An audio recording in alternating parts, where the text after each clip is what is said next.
Madiwani ya Arusha wagoma kuligawa jimbo.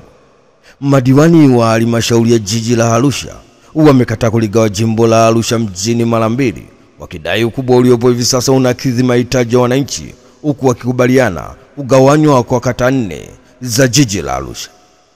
Madiwani wamekataa kwa pamoja madai kuligawa jimbo la Arusha mjini kwa madai kuwa halina ukubwa wa kugawa katika kuwahudumia wananchi.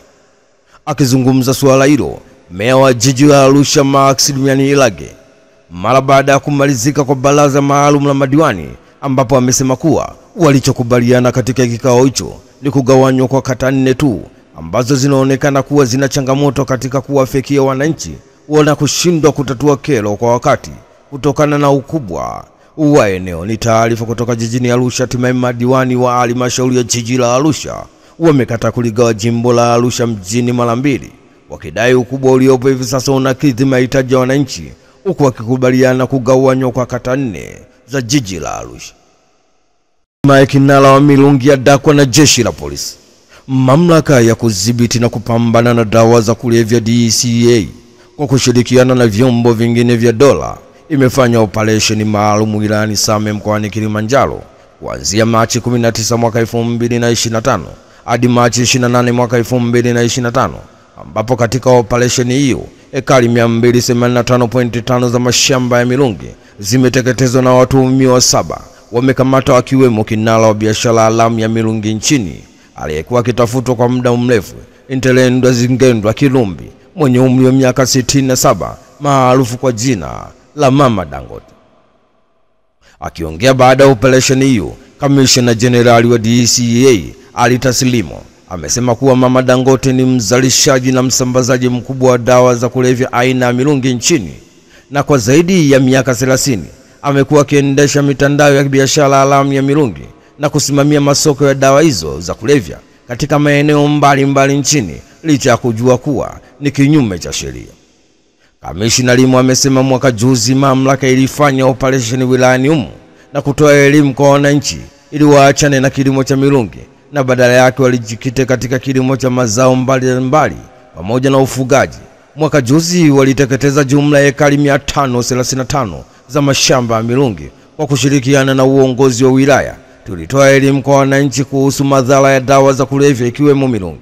Lengo lilikuwa kuwawezesha wakazi wa eneo hili kujikita katika kilimo cha mazao mbadala na ufugaji kama njia ya kujiongezea kipato.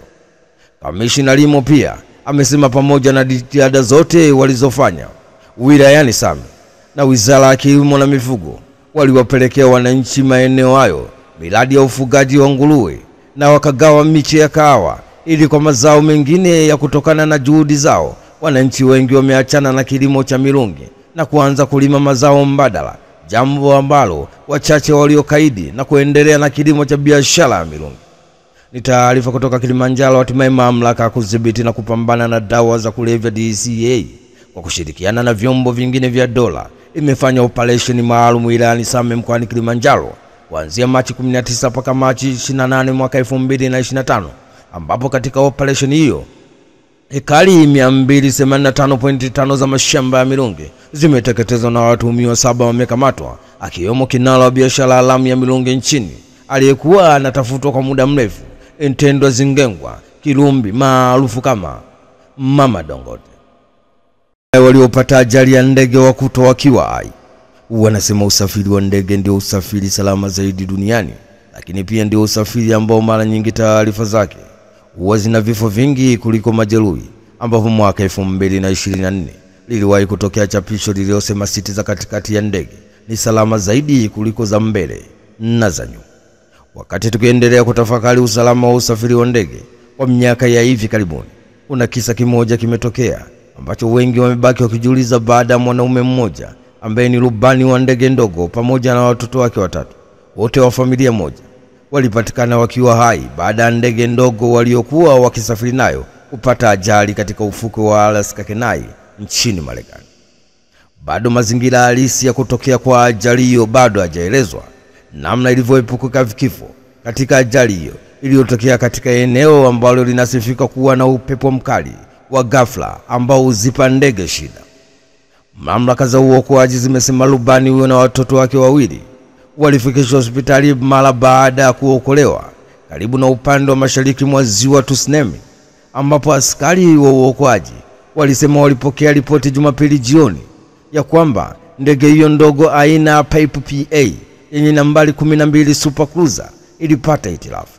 Ni taarifa kutoka nchini Marekani. Hatimaye wanasema usafiri wa ndege ndio usafiri salama zaidi duniani, lakini pia ndio usafiri ambao mara nyingi taarifa za ajali zake huwa zina vifo vingi kuliko majeruhi, ambapo mwaka 2024 liliwahi kutokea chapisho linalosema siti za katikati za ndege ni salama zaidi kuliko za mbele na za nyuma. Deni la serikali laongezeka na kufikia trilioni 97.35. Mdhibiti na mkaguzi mkuu wa hesabu za serikali Daktari Charles Kichele amewasilisha ripoti kuu ya mwaka wa fedha 2023-2024 kwa Rais wa Jamhuri ya Muungano wa Tanzania Daktari Samia Suluhu Hassan Ikulu jijini Dar es Salaam, ambapo amesema deni la serikali limeongezeka na kufikia shilingi trilioni 97.35 kutoka trilioni 82.25 katika mwaka wa fedha uliopita. CIG Daktari Kichele amesema kufikia Juni 30 mwaka 2024 deni la serikali lilifikia shilingi trilioni 97.35. Kiasi hiki kimeongezeka kutoka shilingi trilioni 82.25 kilichokuwa kimeripotiwa katika mwaka wa fedha 2022-2023. Hii ni sawa na ongezeko la shilingi trilioni 15.1 ambalo ni sawa na asilimia 18.36. Deni hilo linajumuisha deni la ndani la shilingi trilioni 31.95 na deni la nje shilingi 65.40. Tathmini ya uendelevu wa deni la serikali imebaini kuwa deni la taifa bado ni himilivu. Ni taarifa kutoka jijini Dar es Salaam. Hatimaye mdhibiti na mkaguzi mkuu wa hesabu za serikali CAG Daktari Charles Kichele amewasilisha ripoti kuu ya mwaka wa fedha 2023-2024 kwa Rais wa Jamhuri ya Muungano wa Tanzania Daktari Samia Suluhu Hassan Ikulu jijini Dar es Salaam, ambapo amesema deni la serikali limeongezeka na kufikia shilingi trilioni 97.35 kutoka shilingi trilioni 82.25 katika mwaka wa fedha uliopita. Mkuu wa JKT Tanzania aonya wanaogushi saini yake.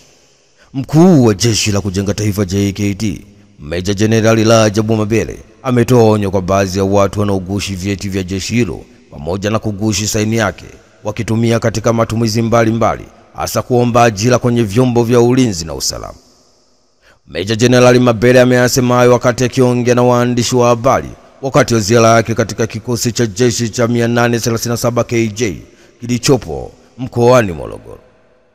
Mabere ameyasema kuwa vijana hao ambao wanafanya uhalifu huo hawajapitia mafunzo ya JKT Tanzania, lakini wanatumia vyeti vya vijana waliopitia mafunzo ya JKT ili wapate ajira, kitu ambacho ni kosa la kisheria. Pindi watakapobainika kuendelea kufanya hivyo, watachukuliwa hatua kali za kisheria. Ni taarifa kutoka Morogoro. Hatimaye mkuu wa Jeshi la Kujenga Taifa JKT Meja Jenerali Rajabu Mabere ametoa onyo kwa baadhi ya watu wanaogushi vyeti vya jeshi hilo pamoja na kugushi saini yake wakitumia katika matumizi mbalimbali, hasa kuomba ajira kwenye vyombo vya ulinzi na usalama. Ofisi ya PPRA Tabora yateketea kwa moto. Ofisi ya mamlaka ya udhibiti wa ununuzi kwa umma PPRA kanda ya kati na magharibi iliyopo katika jengo la ofisi ya mkuu wa mkoa wa Tabora imeungua na kuteketeza nyaraka na vitu vingine vilivyokuwa kwenye ofisi hiyo, huku chanzo cha awali cha moto huo kikitajwa kuwa ni hitilafu ya umeme. Afisa utawala kutoka Jeshi la Zimamoto na Uokoaji, mratibu mwandamizi wa jeshi hilo Omar Simba, ambaye ameongoza zoezi la kuzima moto huo, amesema moto huo ulianza kuwaka katika chumba kimoja na kutoa wito kwa jamii kutumia vifaa vya kuzimia moto vilivyopo katika maofisi na kuweza kudhibiti majanga ya moto. Amesema tulipata taarifa kuwa ofisi ya RC inaungua kwa moto. Tulipofika hapa tumekuta ni chumba kimoja cha ofisi ya PPRA ambacho kilikuwa ni server room. Kutokana na changamoto ya ofisi, hawa wenzetu walikuwa wanatumia kama server room na kuhifadhia baadhi ya vifaa kama vya stationary, vitu vilivyochangia kusambaza moto kwa kasi, lakini kwa bahati nzuri tumefanikiwa kuzima moto katika chumba hicho kimoja ambacho kilianza moto ndio kikaungua na kusababisha vyumba vya jirani kupasuka vioo kutokana na joto la moto.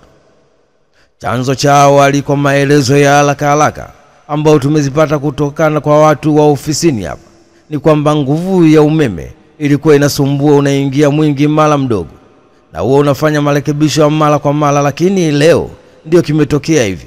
Kama jeshi la zimamoto tunaendelea kufanya uchunguzi wa kina ili kubaini ni nini hasa chanzo cha ajali, na pia ninawashauri wananchi kutumia vifaa vya kuzimia moto ambavyo vinawekwa katika maofisi. Ni taarifa kutoka huko mkoani Tabora. Hatimaye ofisi ya mamlaka ya udhibiti wa ununuzi kwa umma PPRA kanda ya kati na magharibi iliyopo katika jengo la ofisi ya mkuu wa mkoa wa Tabora imeungua na kuteketeza nyaraka na vitu vingine vilivyokuwa katika ofisi hiyo, huku chanzo cha awali cha moto huo kikitajwa kuwa ni hitilafu ya umeme.